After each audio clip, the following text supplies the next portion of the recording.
बिस्मिल्लाहिर्रहमानिर्रहीम। अस्सलामु अलैकुम वरहमतुल्लाहि वबरकातुहू। अल्लाह ताला ने सबसे पहले कलम को पैदा किया। अल्लाह ताला हमेशा से हैं और हमेशा रहेंगे। हर चीज़ को अल्लाह ताला ने ही पैदा किया है। एक दिन उसी के हुक्म से सारी कायनात ख़त्म हो जाएगी। कुरान पाक में अल्लाह ताला फरमाते हैं कि हर चीज़ ख़त्म हो जाएगी और सिर्फ़ आपकी इज़्ज़त व बुज़ुर्गी वाले रब की ज़ात बाक़ी रहेगी।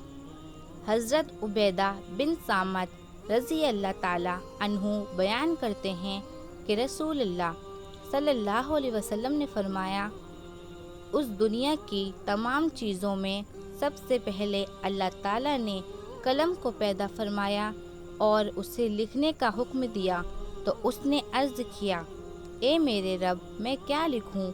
अल्लाह ताला ने उसे क़यामत तक की पूरी तकदीर लिखने का हुक्म दिया। फिर उसने उस वक्त से क़यामत तक होने वाली तमाम चीज़ों को लिख दिया।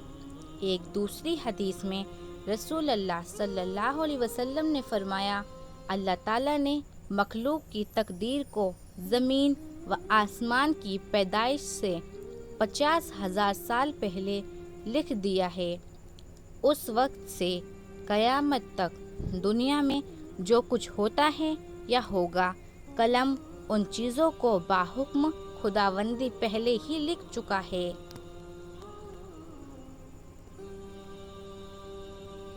वीडियो पसंद आए तो लाइक, शेयर एंड कमेंट कीजिए और चैनल को ज़रूर सब्सक्राइब कीजिए।